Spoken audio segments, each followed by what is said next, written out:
Hi everyone, we're in the workshop today and I'm going to show you how to make reclaimed wood signs. It's easier than you think. We are using fence boards that we picked up for free on Craigslist. You can typically find reclaimed wood totally for free if you really look for it and you can go pick it up. So that's what these are. These are 5 1/4 inches long. Reclaimed fence boards can come in 3 inches, 5 1/4, even up to 8 inches. So it just depends on what you find and what designs you're making. But the first thing that you need to know when you're working with reclaimed wood is that it needs to be processed. You need to take all of the nails out of it, which we've already done, and we've already kind of cleaned it up a little bit. And if there are any bugs or anything in your wood does need to be treated so that it gets all of the kind of gross stuff out of the wood. A lot of times we use a steamer, a hot steamer, to get any bugs out. If our wood does not have bugs, then we just clean it really good with a hard bristle brush. But we don't typically sand it because we want to keep that reclaimed look. If I were to sand this, it would just look like a new cedar board. So we typically don't sand it. As you can see, the back is still pretty dirty. I'm not sure if you can see that. So we'll clean all of that up before we actually use it. But the first thing I typically do is cut my wood to size. So I'm making a 24-inch wide sign, and that's the first thing I'm gonna do.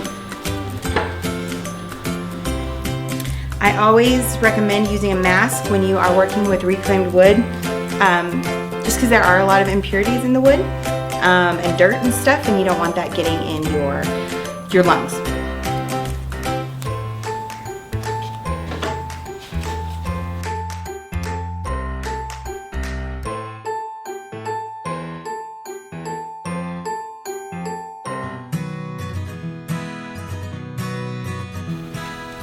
Okay, now I have 3 boards that are all 24 inches wide, and now I'm going to show you how you attach these and put them together. Let's do that. Okay, here we are.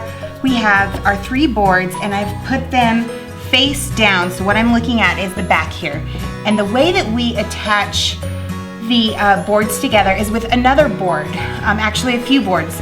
These are just the 1x2 boards that you can get at Home Depot. They come in 8-foot lengths, 8-foot lengths, and I had stained these for another project, but they look good stained for these. You don't have to stain them, but you cut them down just a little bit smaller. So this measured about 15.5 inches, so I cut them at 13 inches. And you can use other types of wood. I just buy these in bulk for a lot of the projects that I do. So all of the materials are linked down below so that you can see exactly what I use. But in using these thinner boards, I do have to pre-drill holes in them, because what I'm going to do is I'm going to screw these boards into these boards. And that's how this sign will stick together. And so if I were just to drill holes or drill screws directly into these, sometimes this wood splits. So I'm going to take a moment and just pre-drill some starter holes where I'm going to do these. Now with these wider boards, it's important that you have 2 screws per board. If you do just 1 per board, it's possible for your board to shift with these thinner boards. And so what I do is I just kind of line them up here, and I make my marks where I'm going to put screws in. I'm going to do 2 screws there, I'm going to do 2 screws there, and 2 screws there. So I have some marks on here. I'm going to go to my drill press and drill a few holes in these spots. I'll be right back.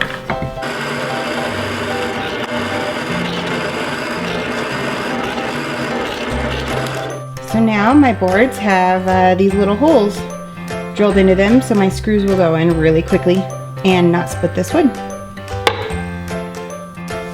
Okay, I have my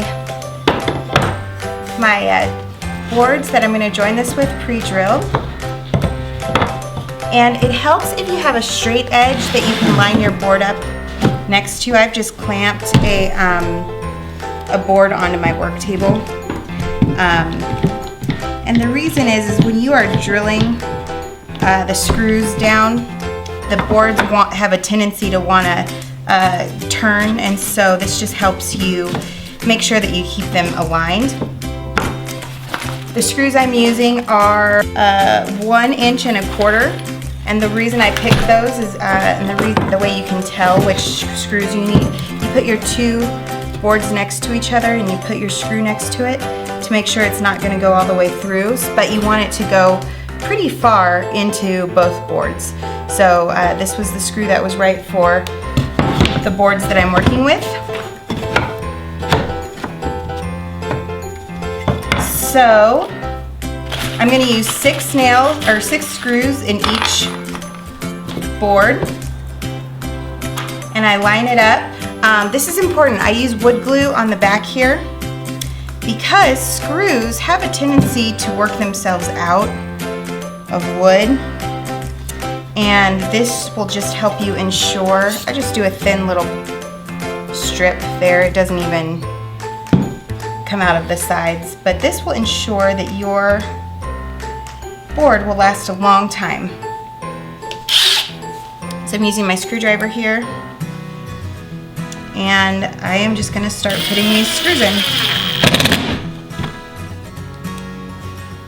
I put one at the top and then one at the bottom to make sure I get it straight. Another thing is you're going to want to make sure that your boards are tight together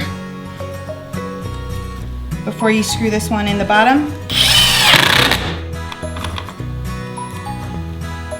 And I just finish off this board.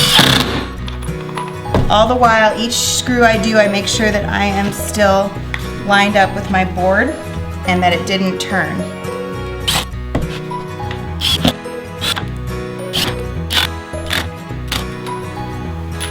Okay, that's it. I'm literally done now. I can also put a hanger on here, which I typically do this galvanized wire to put a hanger on. And what I do is I just actually lift up a few of these if I'm putting a hanger on that. And I wrap it around and twist it. And then I put this screw back down in the board.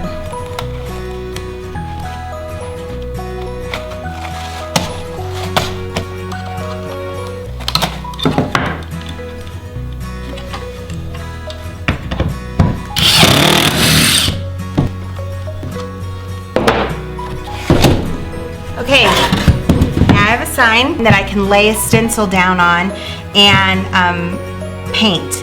And I use the same method. I use the primer paint that I typically use for my other signs. That will be a part 2 to this series. That's how you make your own reclaimed wood sign blank. It's very easy. I sell a lot of these and they're very popular right now. If you guys are making projects, I encourage you to share them so that I can show pictures of your work on some of my next videos. I would love to do that. Also, make sure that you subscribe so that you can get part 2 when it comes out in a few days. We'll see you next time.